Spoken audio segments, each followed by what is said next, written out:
Welcome back to One on One, New York's longest running sports call-in show. And this is the 50th anniversary of One on One. And we have a very special guest for our episode this weekend. It's Michael Kay, the TV play-by-play announcer for the New York Yankees on the Yes Network, but most importantly, a Fordham College Rose Hill graduate of 1982. Michael, thank you so much for taking the time to chat with us. Before we get into it all, how's it going today? Everything's great. Thanks for having me, guys. 50 years. That's a long time. Sure is. Yeah, a long time. So we'll hop right in here. Michael, what do you remember about your first appearance on One on One? What was it like? And if you can't remember that first one, which show was the most memorable to you? Well, I vaguely remember the first one. I just remember the incredible nerves because other than doing play-by-play for one of the basketball games, that was like the pinnacle for you to be on one-on-one. It was 3 hours, and there was no FAN then, and there's not much talk radio at all, sports talk radio. So that was the gathering place. That was the general store for people that wanted to talk about sports. So I don't remember exactly who I did it with first, but I just remember incredible nerves and a lot of responsibility. The one I remember most, we used to have, I don't know if you guys still have it, but we used to have this long marathon, like 8 hours from 11 o'clock at night until 7 o'clock in the morning. And it would be a trivia show, and everybody on the staff would be on it. And it was just a blast. It was just like buddies hanging out, people calling in. We never ran out of phone calls, even at like 5 in the morning. People would be calling up with trivia question. We'd ask them a trivia question back, and there was such energy in the room. And it's just, I remember it as being so much fun, where you were learning something, but you realized that you were doing something that you would be doing with your buddies, sitting in a dorm room or sitting in the campus center. And we were doing it on New York radio. So that was probably my most memorable one. Yeah, definitely. I would say for myself, the prep going into it, the week-long prep, as you said, Michael, chopping it up with your buddies on New York's longest running sports call-in show. It's always just a great time. Love hearing the different memories. We have our first new trainee meeting coming up next Tuesday, a time that I'll always remember when I look back on my Fordham days. But I'm just curious as though to what you remember from your training process and what was it like when you first started at FUV? Well, guys, it's so different. You guys have it so much better because there really is a structure, and there's guidance and things like that. And when I was there and Mike Breen was there, it was almost like what a lot of parents do, which I don't like, when they teach their kids how to swim. They just throw them into the pool, and you got to swim or you don't survive. With us, it was like it was on the job training. I mean, somebody would give you a little advice here and there, but there was no seminar where you'd sit down and this is what you do. You would just learn from being with the upperclassmen. You'd be hanging around the radio station. That was your gathering spot. And, a lot of people hang out on Edwards Parade. A lot of people hang out in the campus center. But when we didn't have classes, all of us, we would just go up to the third floor of Keating Hall. That's where FUV was. And we'd just hang out. We'd talk. We'd watch people work. We'd watch people do their shifts. And that was our training ground. So, you did one-on-one. You were expected to be ready. You were expected to know everything that was going on in the world of sports, be conversant on it. And they go, okay, swim. And that was kind of it. And, even with the basketball games and stuff like that, I was I was assistant sports director in my junior year, and then sports director my senior year. And the weird part was there really was no faculty guidance, so to speak. There was one person that was there, but they told us, okay, you order the phone lines, you do the travel, you make out the schedule, you do all of this. And we were running the sports department of a radio station. So while I say that you guys probably have a better learning experience, ours was a good learning experience too, because it really was a sink or swim sort of thing. And you either learned and you survived and you advanced, or you just got weeded out. And I'm sure there are a lot of people that were weeded out that were overwhelmed by the responsibilities that were thrown at you as an 18 or a 19 or a 20-year-old. So these new trainees should definitely be grateful for what WFUV's become. But how did your experience at FUV help guide you throughout the sports broadcasting world? And what advice would you give to an amateur broadcaster today, maybe even a current member at WFUV? I think it had everything to do with where I am right now. When we did one-on-one, I mean, not to give you a history of my life, but I used to try to get guests when I was the host. And we would get passes to Knick games or Yankee games and things like that. And again, it was all from the students calling up the PR directors trying to get in. And one day I was in Madison Square Garden for a Knick game. And I was a huge fan of Peter Vesey. I don't know if you guys who know who Peter Vesey is. He was the preeminent NBA columnist, and he was a wise guy, that sort of thing. That's the way he wrote in the Post.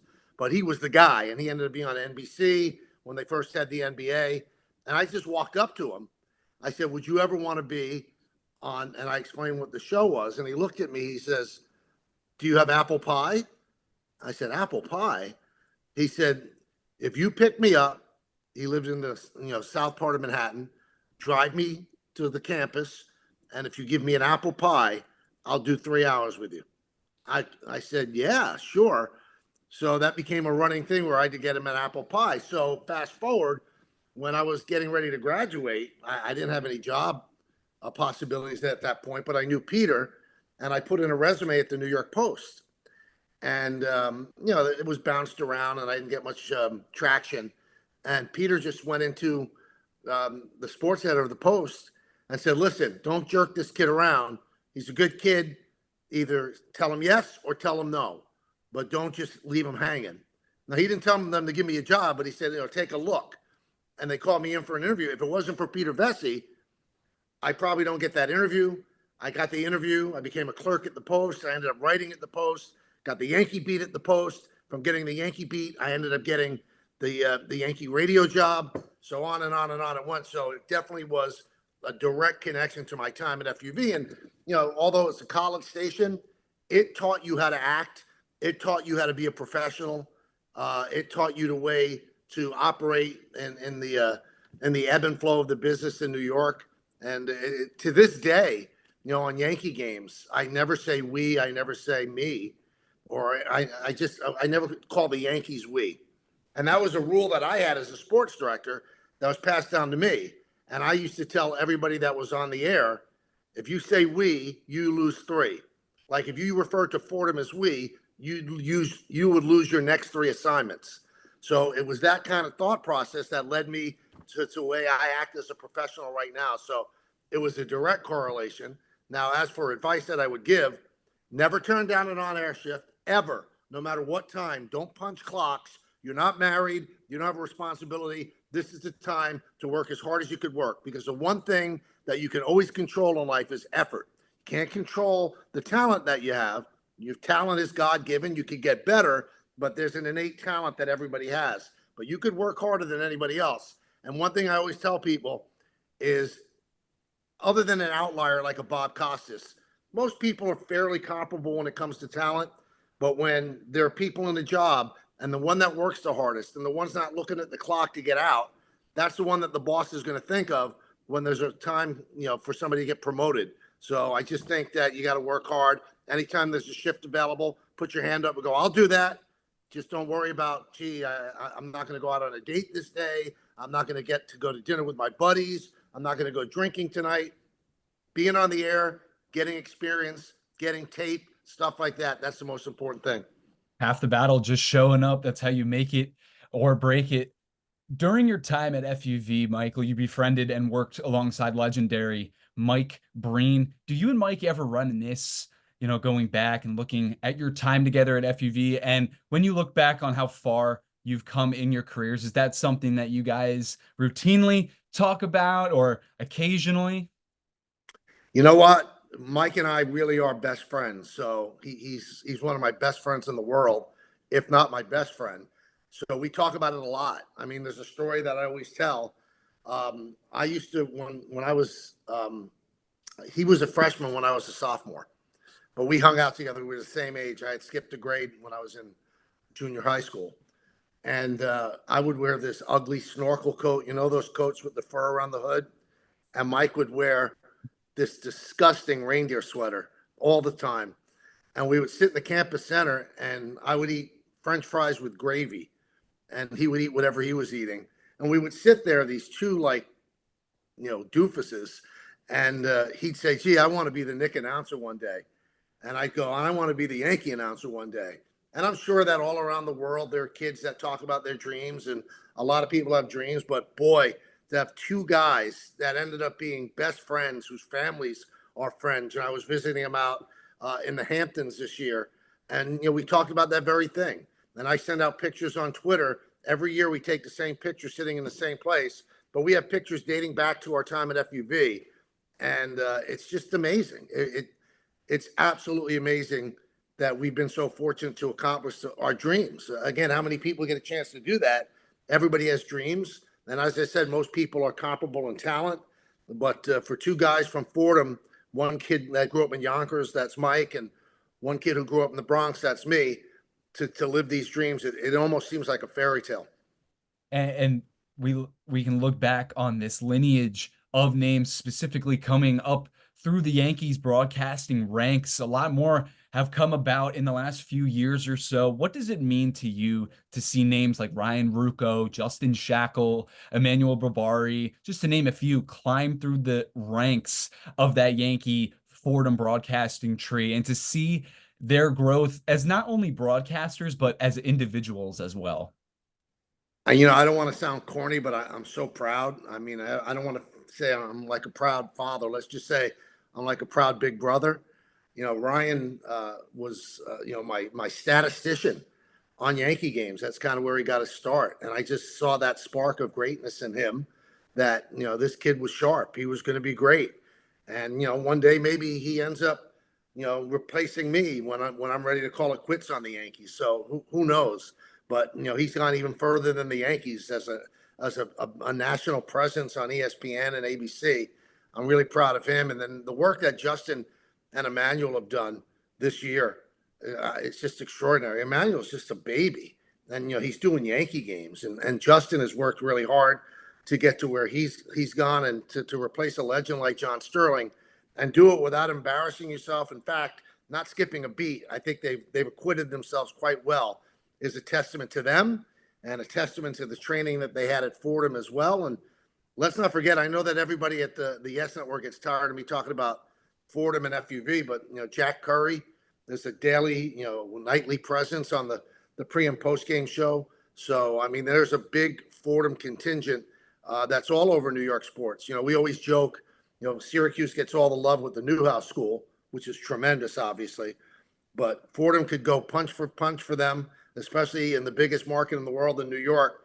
There are Fordham people all over the landscape, and that's a testament to the university, and obviously a testament to what WFUV is and what it stands for. Yeah, and getting back to your college days, what was your favorite part of being a member at WFUV as a Fordham student? And then what are your favorite aspects of being an FUV alumni now? I used to love doing the basketball games. I really did. The basketball games were like, that was like a big crown jewel. And when we were there, they were pretty good. That was Tom Penders was the head coach, and there weren't automatic bids for Fordham back then when they were in the MAC, but they were in the NIT. They won 20 games a year. The coach took us under his wing, Coach Penders, and really taught us how to like interact in these settings, and how to act responsibly, and how to dress and stuff like that. I give him so much credit for what we all became, because he really took an interest in us. He really did. So that was just a blast going on the road with the team, traveling. I had never gotten on a plane, guys, till I was 18 years old, ever. And the first time I got on a plane was to do a women's basketball game in Minnesota on Thanksgiving for FUV. I'll never forget that. That was such a big deal. And I remember Thanksgiving dinner that Thanksgiving was White Castle in Minneapolis, which is, obviously a great meal to have across Fordham Road as well. That's a tremendous memory as well. But I am so proud of my connection to Fordham. I really am. Don't want to sound corny. Don't want to get emotional, but everything that I am, there's a big part of Fordham in me. I try to represent the university the right way, and to see the people that continue to be churned out from FUV, when I'm in the clubhouse before a game or after a game, and this young guy comes up to me and says, I'm from FUV, automatically, your family. I just take an immediate interest, and any way I can help you, the way You know, I might have helped Ryan a little bit in the way I try to help Emmanuel and Justin. I just think it's paying it forward. I think everybody in FUV feels the same way. Anybody from Fordham, you are part of the family, and we're going to help you the best way we can to continue to progress and move forward in the business. Well, Michael Kay, the TV play-by-play voice on the Yes Network for the New York Yankees. Michael, thank you so much for taking the time to chat with us. But more importantly, thank you so much for being a trailblazer for guys like myself and Evan and everyone at WFUV looking to follow in your footsteps and continue to cement FUV in that good name. Well, Will, Evan, thank you for having me. And let's make a date for the 100th anniversary. We'll do this again. I love it. I love it. All right. Let's reconvene. For All right. Michael Kay and Evan Harkin, I'm Will Tallant. We'll be right back on the 50th anniversary of One on One.